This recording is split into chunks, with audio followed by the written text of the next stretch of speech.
안녕하십니까. 금년 현충일에 있었던 문재인 대통령과 반기문 전 유엔 사무총장의 안보, 국방, 외교에 관한 기은회를 살펴보겠습니다.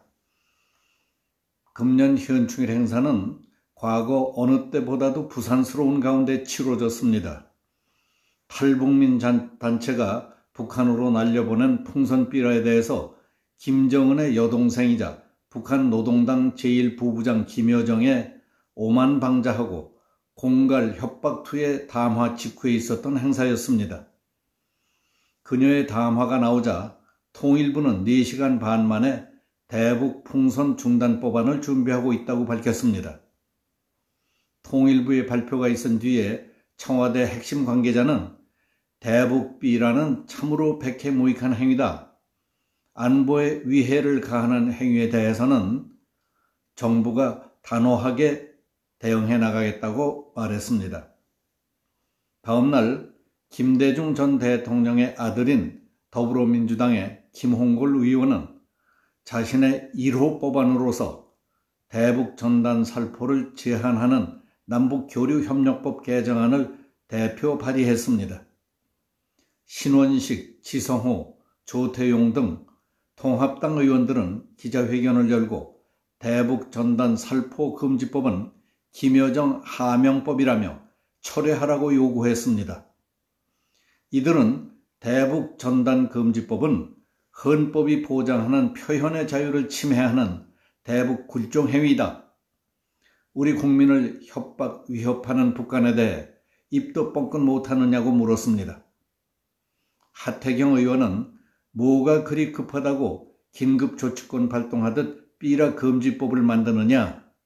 국민의 눈에는 명백한 굴종이라고 했습니다. 무소속의 윤상현 의원은 북한의 2인자가 불호령을 내리며 지시하자 복명복창하는 꼴이라고 했습니다. 국제인권단체들은 우리 정부가 대북 전단 살포 금지법 제정을 추진하고 있는 것은 터무니없는 일이다. 끔찍스러운 구상이다. 라고 비판했습니다. 국제인권단체인 휴먼 라이트 워치의 필 로버트슨 아시아 담당 부국장은 전단 살포는 전혀 해로울 게 없는 활동으로 한국 통일부가 탈북민 활동을 엄중 단속한다면 매우 유감스러울 것이다. 북한이 한국 정부를 존중하지 않고 있는 상황에서 전략을 바꾸는 것을 심각하게 고려해야 한다고 말했습니다. 이런 일 이외에 현충일 행사에서 또 하나 깨름직했던 일이 있었습니다. 처음 기획에는 연평도 포격과 천안함 참전 용사들 또 그 희생자 유족들이 식장에 참석하지 않는 것으로 제외됐다가 비판 여론이 확산돼 가자 부랴부랴 미봉책으로 7명만이 참가한 가운데 행사가 진행됐습니다. 6일 대전 현충원에서 열린 추념식에서 문재인 대통령은 독립과 호국이 오늘 우리가 누리고 있는 대한민국의 뿌리다. 모든 희생과 헌신에 국가는 반드시 보답해야 한다고 강조했습니다. 또 보훈이야말로 국가의 가장 기본적인 책임일 뿐만 아니라 국가를 위해서 생명까지 바칠 수 있는 애국심의 원천이다. 국가 유공자와 유가족들에 대한 보호는 정부의 가장 중요한 과제 중의 하나라고 말했습니다.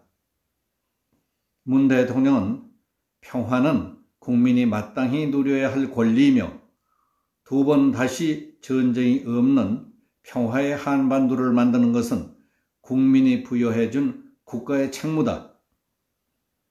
정부는 평화를 지키고 만들기 위해 더욱 강한 국방, 더욱 튼튼한 안보에 전력을 다할 것이다. 대한민국의 오늘을 만든 분들을 영원히 기억하고 역사에 새길 것이라고 했습니다.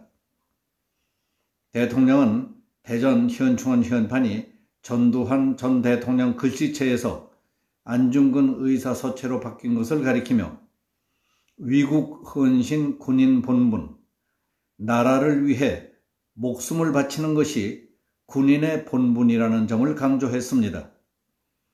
그리고 안중근 의사가 남긴 이 정신이 광복군을 거쳐 지금 우리 군까지 이어지고 있는 군인 정신이라고 말했습니다. 대통령의 추념사 가운데 모든 희생과 헌신에 국가는 반드시 보답해야 한다. 보훈은 국가를 위해 생명까지 바칠 수 있는 애국심의 원천이다. 국가 유공자와 유가족들에 대한 보훈은 국가의 가장 기본적인 책임이요, 정부의 가장 중요한 정책 중의 하나라고 한 말은 당연하고 옳은 말씀입니다.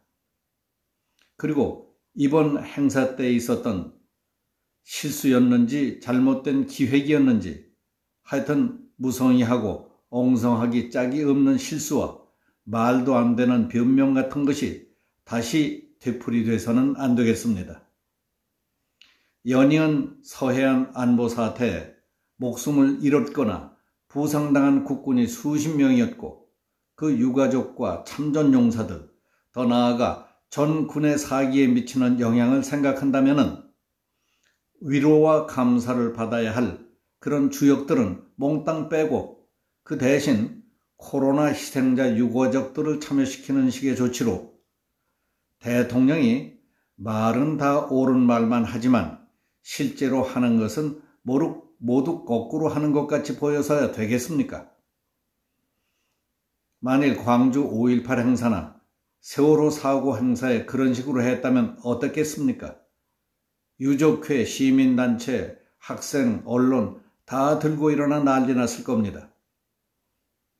이 땅에 전쟁 없는 평화를 심고 평화를 지키고 만들기 위해 더 튼튼한 안보 국방에 전력을 다하겠다는 말도 너무나 당연하고 옳은 말입니다.